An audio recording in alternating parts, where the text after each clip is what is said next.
Okay, we will thank you, Marta, for inviting us. Thank you to the Aspen Institute and Women for Expo, of course. We will be talking about sports.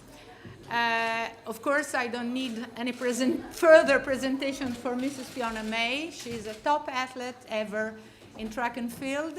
Of course, with the Italian team, but she has a brilliant career before with British team. Yes. And she won 2 world championships, if I'm not wrong, and one other one, or maybe 2 at junior. 3 others. Yes, I studied well your CV, and then she won 2 silver medals in the Olympics. She's a great friend, and she still has the record, I think, for Italian record for long jump and even triple jump, or no? No. No, just long jump. It's something. One is enough. One is enough. One is enough. And of course, Mr. Luca Gatteschi, he is the chief physician of the Italian men football team. But I was talking to him before, and he told me that for 10 years, yes, a long time, 10 years, he has been the responsible for the medical staff of the female team. So we are able to talk about gender issues as the previous panel.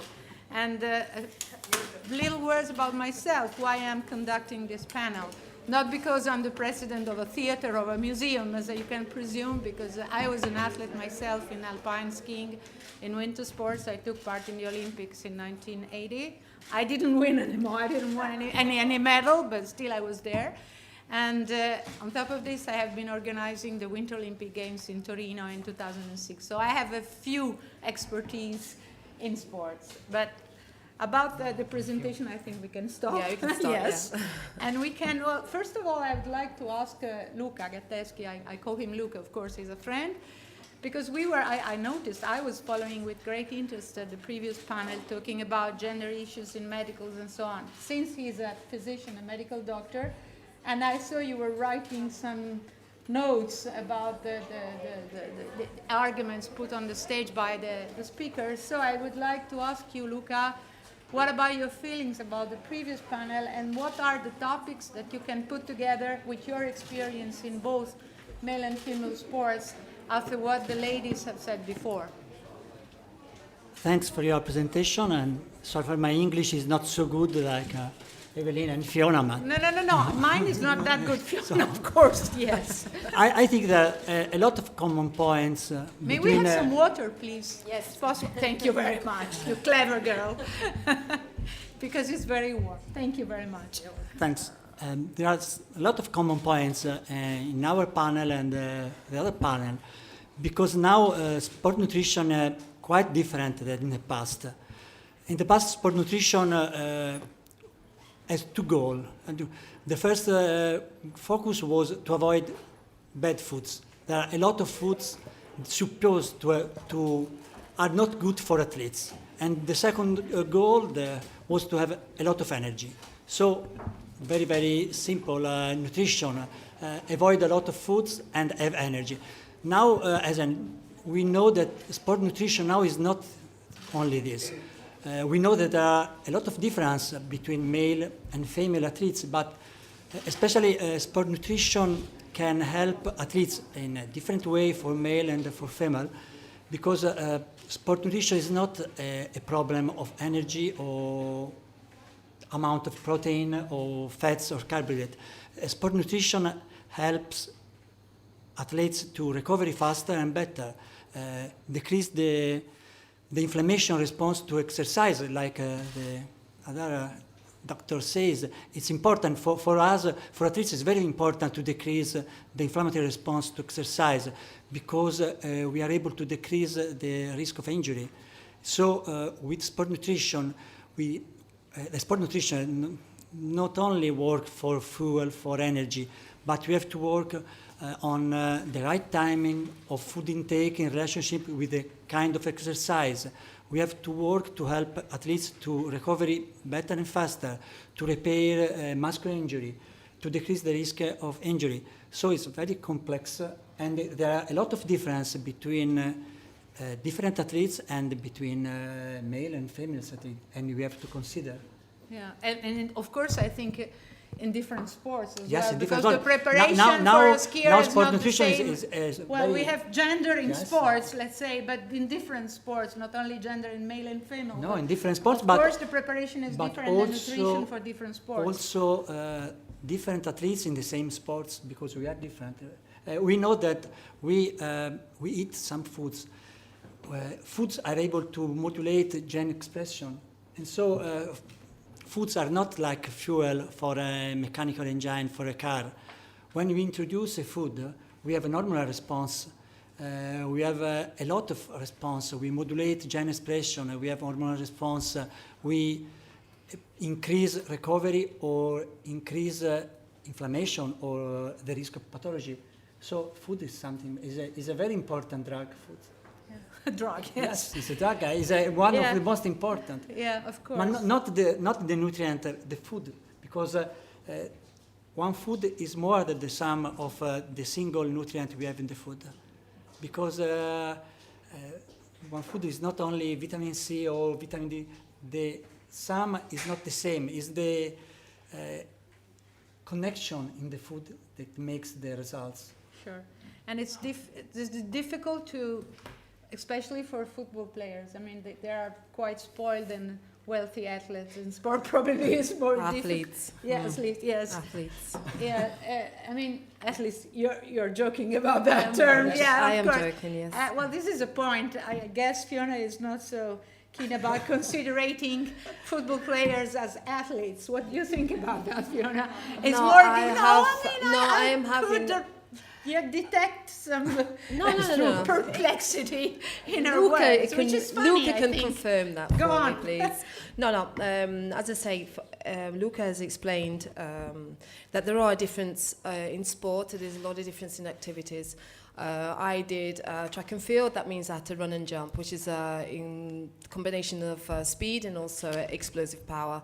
So you can imagine as a woman, I do have a lot of problems. There are a lot of problems with injuries because when you take off to do long jump, it seems simple, but believe me, it's like you have about 50 to 100 times more than your body weight taking off. So therefore, a woman has to kind of train a bit harder than as a male. In my case, I had to do a lot of weights, a lot of bounding, a lot of sprinting, a lot of preparation, but my preparation was very, very hard. And yes, I had to eat properly because that's the only way I could recover. I came to a point that I was anemic because coming from a Caribbean mother and father, there is a tendency for being anemic. So I had a lot of problems absorbing iron, which is true. You have to be individual. Every athlete's different. So I had to eat horse meat.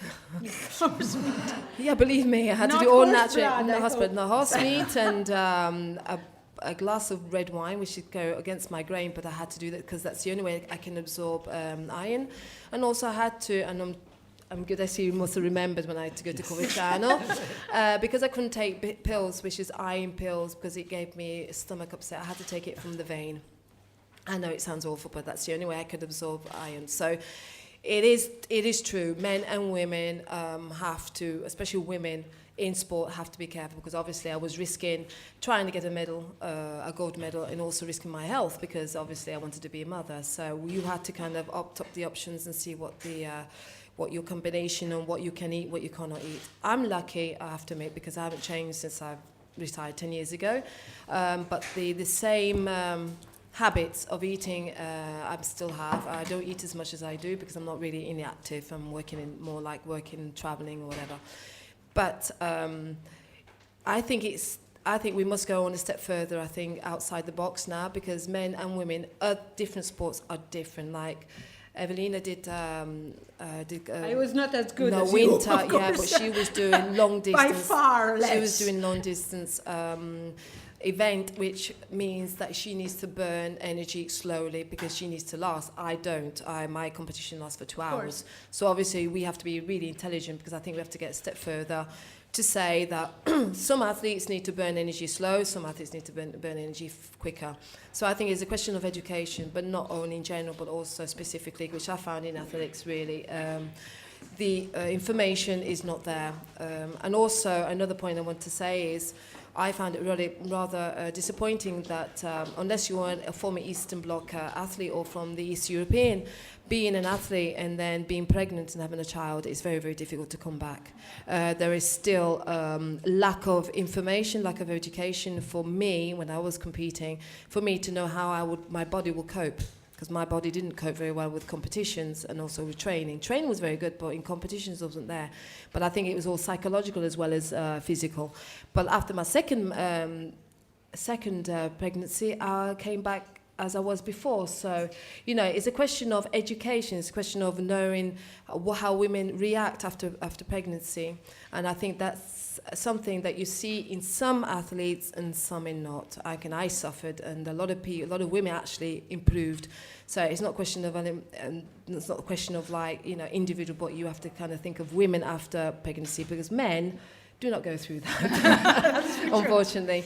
And also with the football, yes, I was only because I'm part of the Italian FA now, the Football Federation now, was at the Commission. So yes, I know I'm a bit more about football No, it's okay. experts. No, so I'm finally going in to sort of know about a bit of But football it's and the something, preparations. sorry to interrupt you, Fiona, but Fiona is doing something very important inside a very male-some way federation, which is now. Yeah. But I mean, she has a very difficult but honorable task within the federation. I would like you to talk about a little, if you can, it's about out of that yeah, as just well. a quick thing. It's just that unfortunately there are a lot of racism still in the stadium, That's it. outside That's and why I inside wanted the to stadium. point. And the new president Tavecchio has actually appointed me to be head of the Commission Against Racism. So I've been working on a project which is ongoing, going to over 20 months in 20 cities, talking to kids from the age of 12 to 18, only children, no parents allowed, no adults allowed, just talking to them, with other guests of famous footballers and also from people very, very famous like Anthony Conte, which I think is very important that he's behind us, a journalist, a writer, actors, anybody who are for this to give a voice for the youngsters. So I'm working on that at the moment. But yes, I'm in the world of football now, so I know exactly what kind of do. That's very good, I think. Thank you, Fiona. Well, I'm just listening what you're just saying. I was going to give a question to both of you about, no, I was thinking about the importance of keeping your body, being an athlete, in a perfect shape, and thinking about the legacy you have for after maybe leaving the competitions, but still being a human being, which, you know, normal life. But in this case, that's why I wanted to point out, what about a topic which is very popular and not in a very positive way, as always, which is nutritional supplements, integratori alimentari. What do you think about the use of those, not devices, because they are not devices, but some ways, I can joke on this word about, yes, the integratori alimentari supplements, nutritional supplements in the overall diet and regime of an athlete? I think that nutritional supplements are one. I don't think that it's true to use every time or refuse the nutritional supplements every time, because it's one way to reach the results.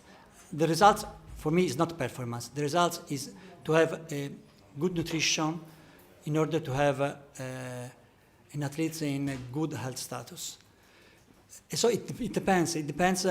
We are used to speak about professional athletes, but we don't work only I'm sorry with to professional. interrupt you again, because I know by for sure that there are a lot of amateurs and yes. very, very young amateur athletes who go through that, and they are even encouraged by their parents to use that kind of help, so-called. I mean, I think that sometimes supplements are useful because I know what is in the supplements, and sometimes I'm not sure about what the food contain, what is the nutritional value of some foods.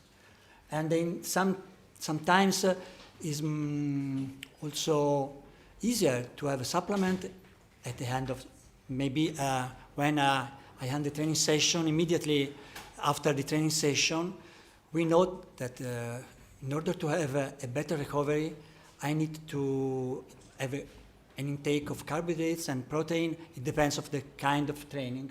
and sometimes it's better, it's faster, but also more sure to have nutritional supplements that foods. If I think of amateur athletes that train in the afternoon or late in the evening and have to eat something, it's not easy to eat food immediately after a training session, and but it's not good to wait 3-4 hours before eating. So I have to use supplements in the whole diet. It's not supplements. I don't need supplements every time, but sometimes yes. And especially in young athletes, I prefer don't use supplements and choose the foods.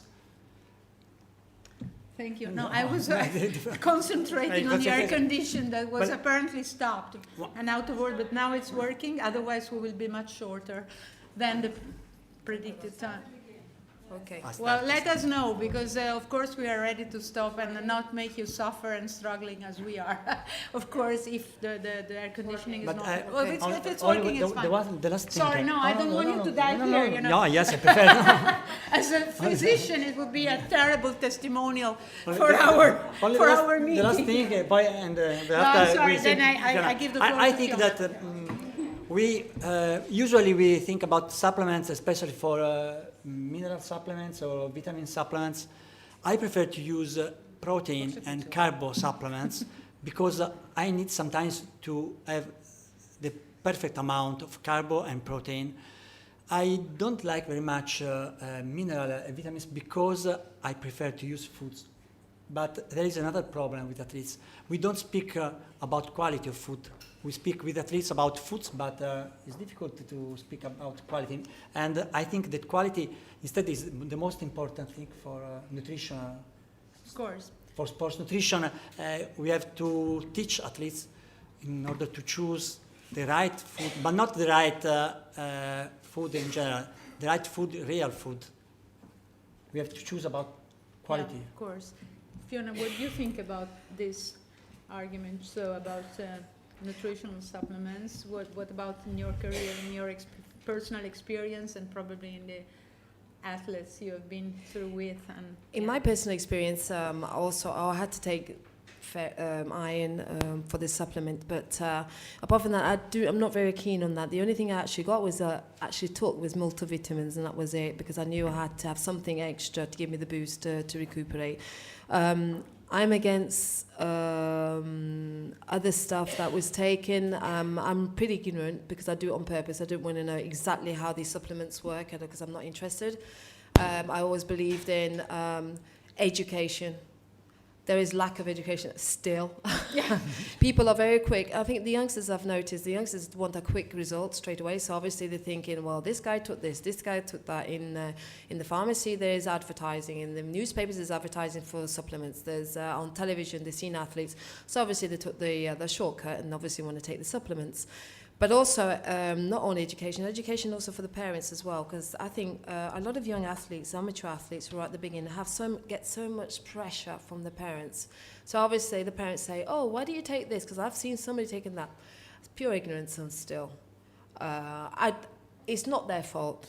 I think we have to take the responsibility. I've been talking to my child who's 13 years of age, who's doing gymnastics, and I've told her to eat well. She can't even stand taking aspirin because she sprained her ankle. She's just like me.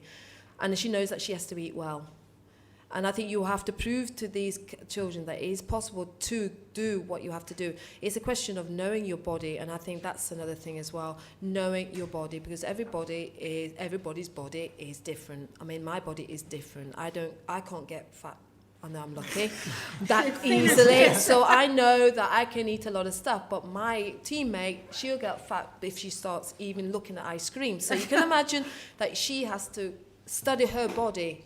And I think a lot of doctors I wish they were like LUCA, a lot of doctors in all federations in Italy, not only just in football, but in all federations actually take the time and experience and also the education to know each individual athlete is different. So therefore, I think it's a lot of things. Let's talk about doping. Doping is rife in sport, especially in my sport, in track and field at the moment. So we're trying to fight against it. As I say, it's still education. Elite athletes, there's a lot of money and a lot of ludicrous contracts and everything. So that does come into play. But I think as per usual, and as I've seen, I've noticed, there is not enough communication. There is not enough education.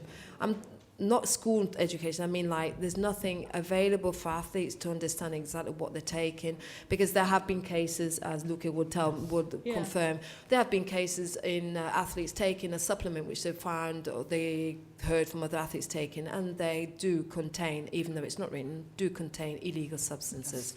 So when they do dope testing, which I believe me, dope testing is very, very, very difficult. 24 hours, you are under scrutiny. You can have a person to come in here. If I was to compete, I can have a doctor here to have a dope test now. They take dope testing, they take the samples, and they found they are positive, but it's not true because they unknowingly knew they were taking the supplements. So you have to be careful. It is very dangerous. There are so many athletes, as we've seen, have been caught. A very, very close friend of mine, athlete of mine, got caught, and he was like crying, saying, I didn't even know, Fiona. And I said to him, you have to take the responsibility. You cannot, your coach or your doctor, you have to phone up and look on the list. Here in Italy, fortunately, it is very, very it's very, very difficult now, because I mean the government actually, the state actually controls the supplements that come into the country, into the market. So really, we are pretty lucky as athletes be able to not be taking certain supplements without even knowing there's nothing illegal in it. But as I say, it's a very complex and it's very, very difficult. But I think it's a question of taking responsibility, which I think is the first step.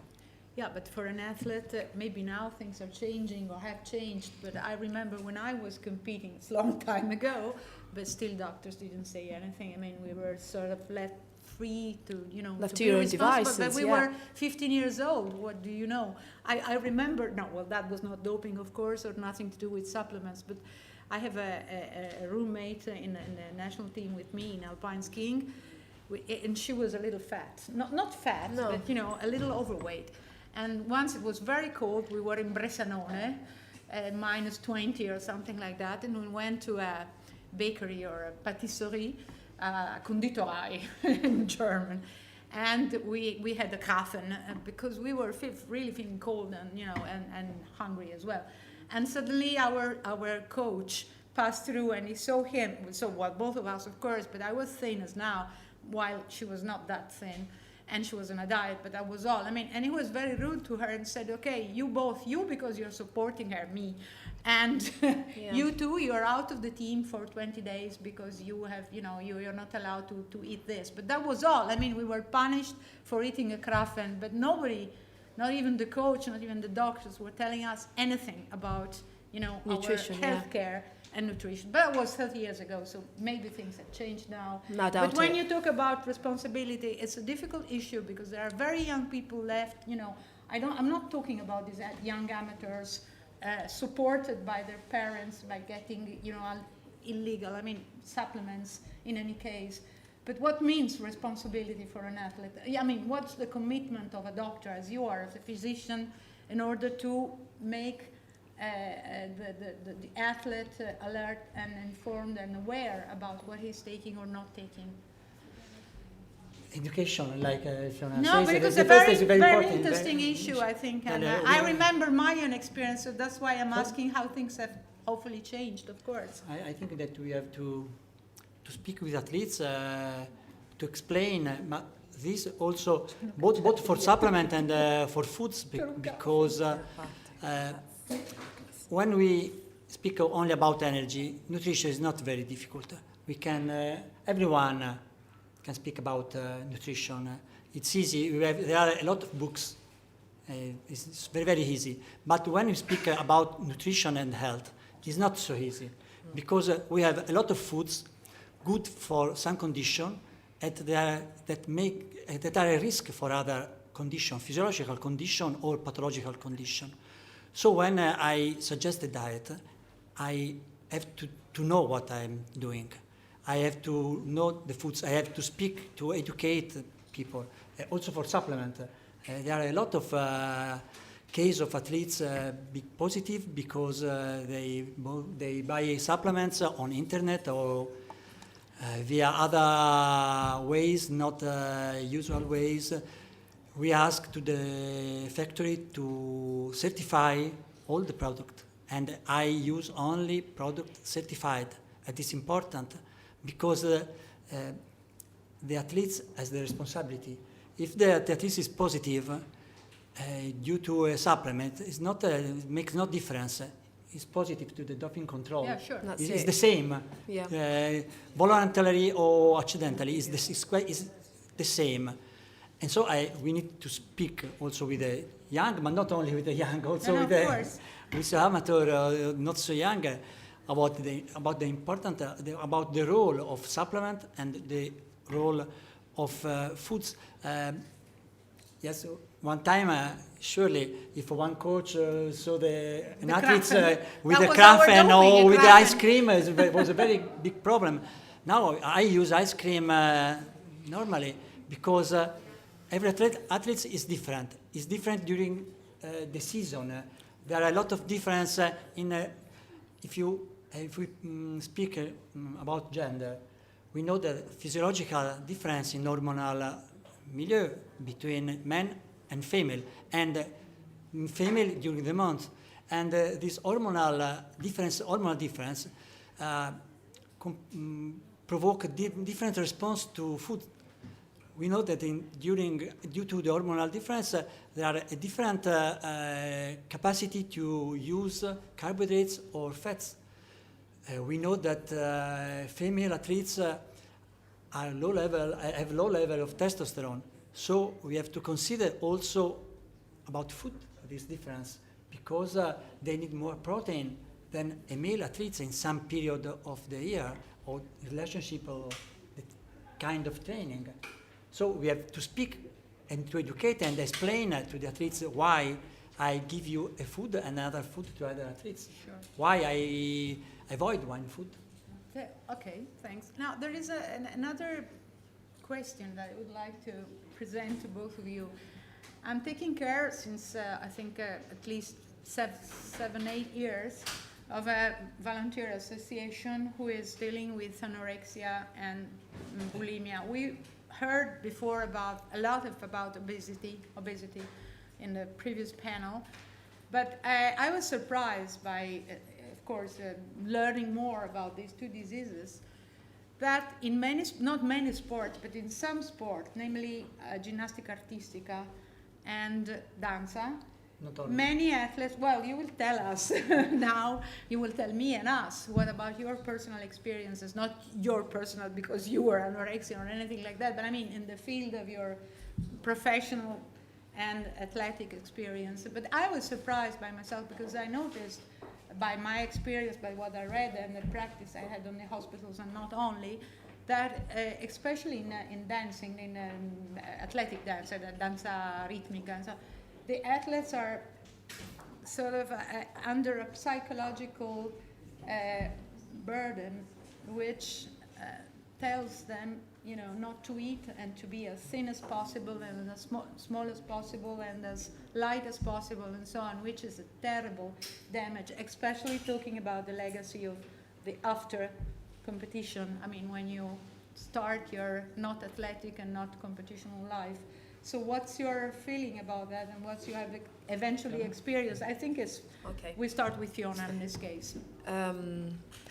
It is obesity and anorexia, two different sides of the same problem. I think there's a thing that I've noticed that there are a lot of women, and there's some I've actually saw one, and she knew a girl when I was 18, 19, I was in the World Junior Championships for Great Britain. There's one girl who had bulimia, anorexia. She ate and then she vomited, and I saw her, and she was scared thin. She was doing, I think she was doing 1,500, 3,000 meters.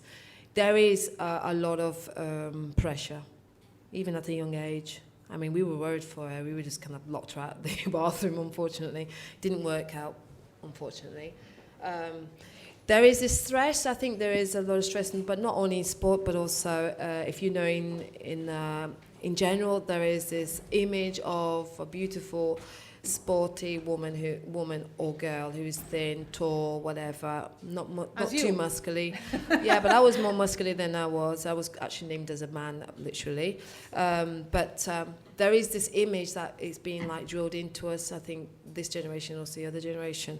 So I think that's one of the reasons. So when you're in the middle of sport, especially gymnastics, I know because my daughter does gymnastics, you have to be stick thin. But now you have, as I say, it's a question of education, because now we have to kind of concentrate on body image. Body image, we can't be the same. Not everybody could be the same as me. I can't be the same as the rest of you.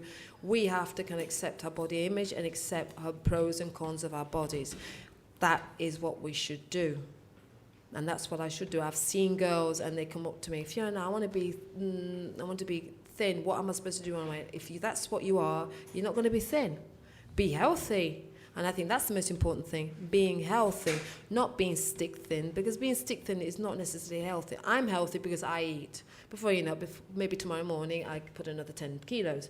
I don't know, but the thing is we have to accept our own body image, and I think that's important for the media and also people to push that, because when there are athletes, not all athletes are big, finally there are, like the International Athletics Federation, they've actually had doing a magazine and also promoting body image, because there are different body images of different athletes. Like for sprinters, they're a bit short and stubby.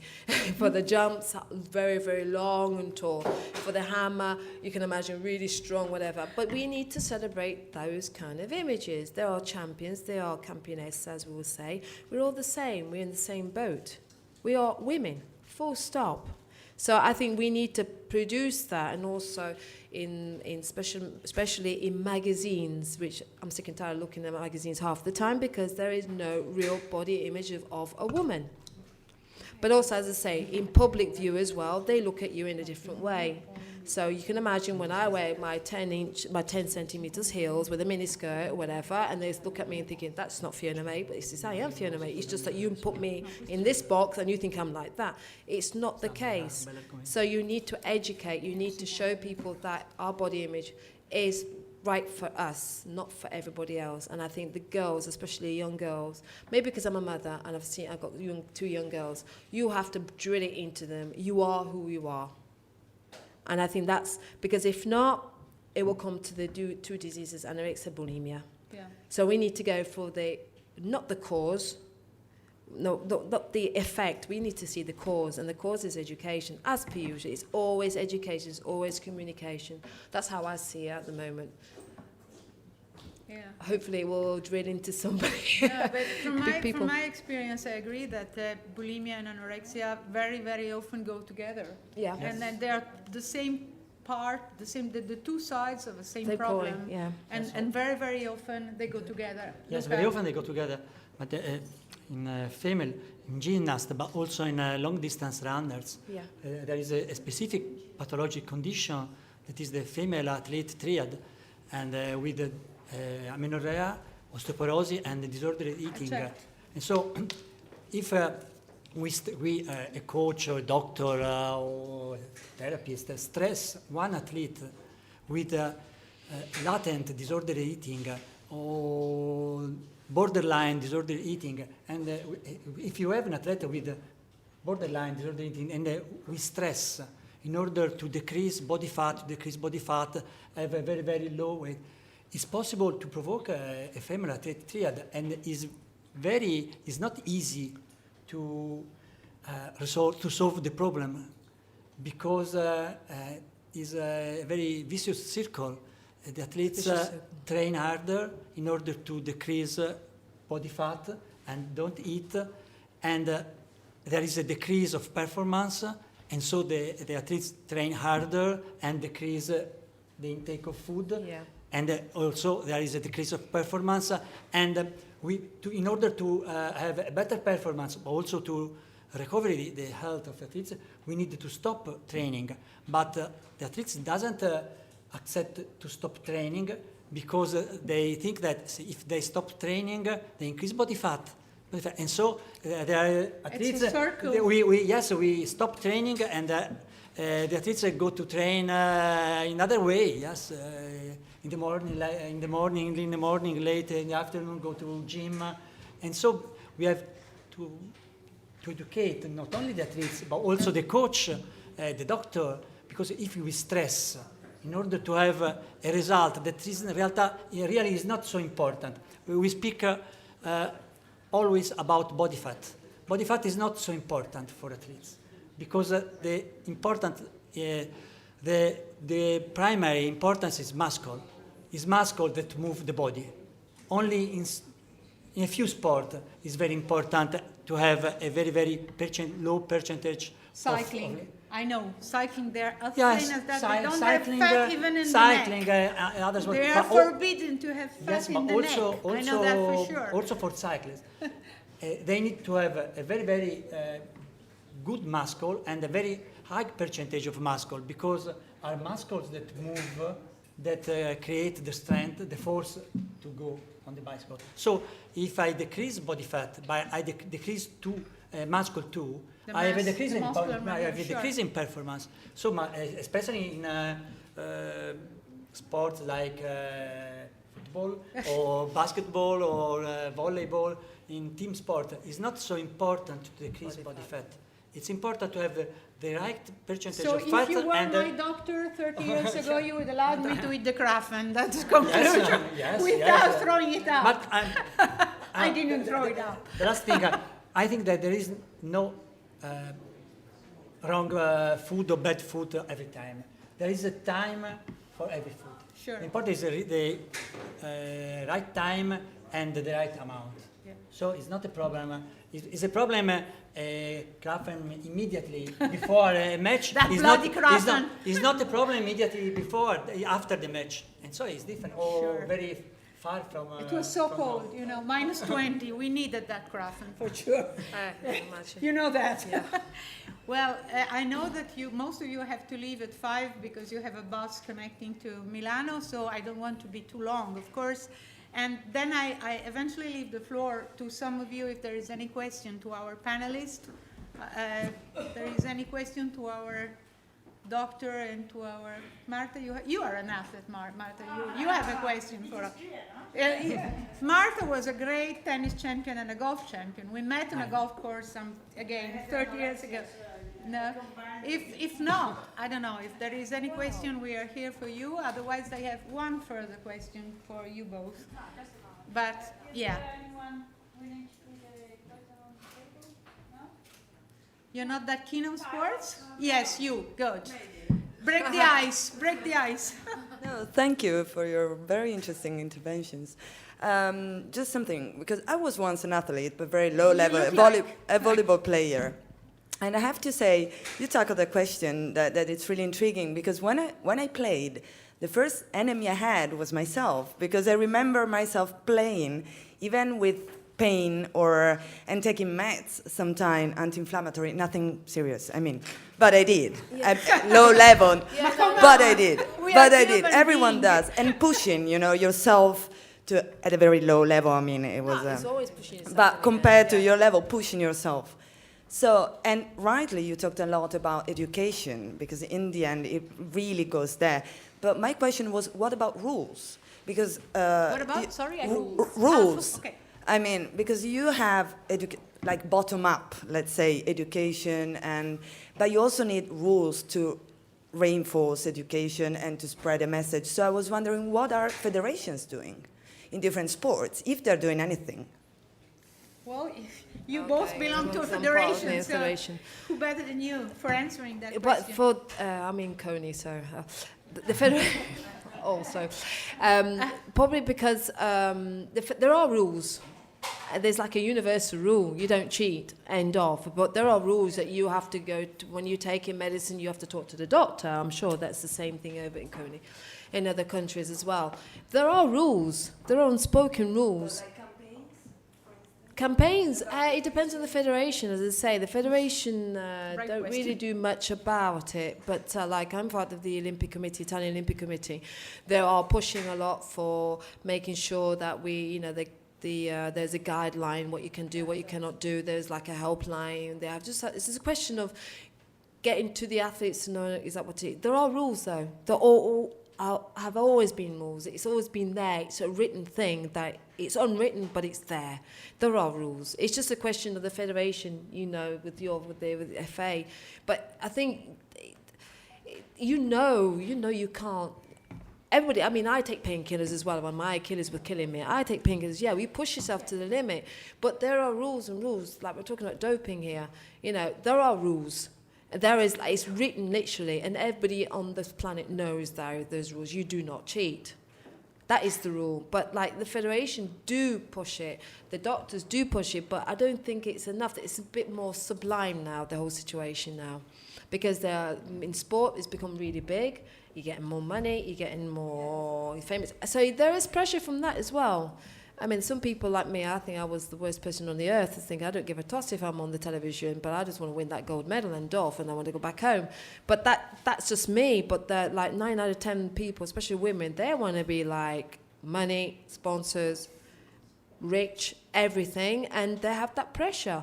But there are rules. Everybody knows it. Some people are pretty sly, and some people are not. There are rules, and the rules are from the federation. You yes. Can speak out without microphone. No. Yeah, sure. It was just a very brief question. To understand, there are rules, but then in the end, when the federations are to pick up the Olympic team, what is the weight in the decision of the health of the athletes and not only the performance?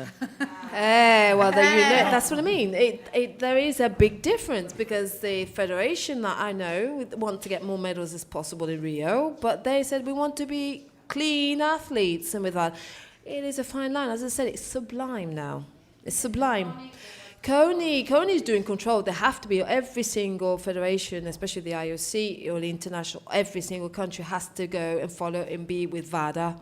They have to. There have been laws being changed. As Luca, it's true, isn't it? There have been laws being changed. They are like the anti-doping agency. The anti-doping agency. It is progressing. As I say, there is this thing called whereabouts, which has been here for years in the IAF, but there are in athletes. But now for all athletes who are in the top 10 or top 20 in rankings, they have to say where the hell they are every single day, and they have a window of 1 hour. So therefore, that 1 hour, if my mother has an accident and I have to phone them before send an SMS to tell them where I am, because if they don't find me, I get disqualified.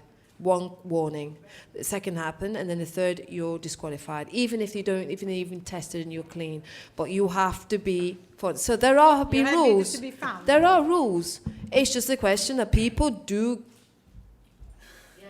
Okay. Because there are a difference between doping and the use of drugs for pain. So they are very. It's easier to know what is doping and what is not doping because WADA, the World Agency, there is a publication every January about doping regulation and doping list. So this is easier, but the use of drugs to kill pain is a problem of education, and we have to know our body and to know the limits. It's difficult. It's difficult to when you use a pill to reduce pain in order to compete. Probably we make a damage to the body. Yeah, it's sure. It depends of the result. It depends of the goal. Maybe before an Olympic final or a World Cup final, you risk it. The player asked me, give me a pill, and I give the pill. Or they give surely. Yeah, but in that situation, sometimes I think that we have to speak.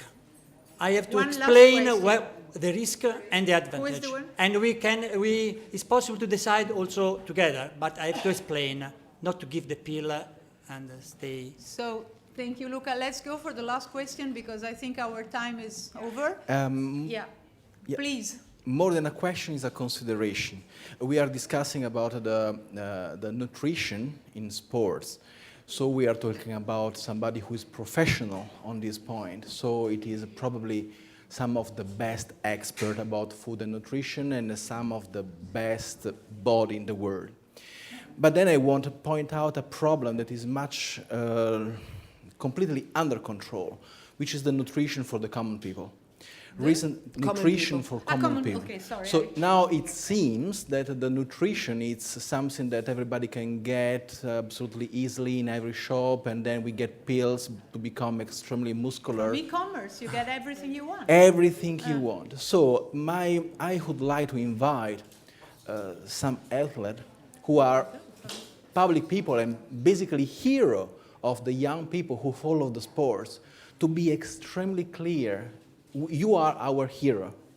And then you should point out precisely what is the correct nutrition for you who need and what the nutrition shouldn't be on the market. That is extremely important because people die.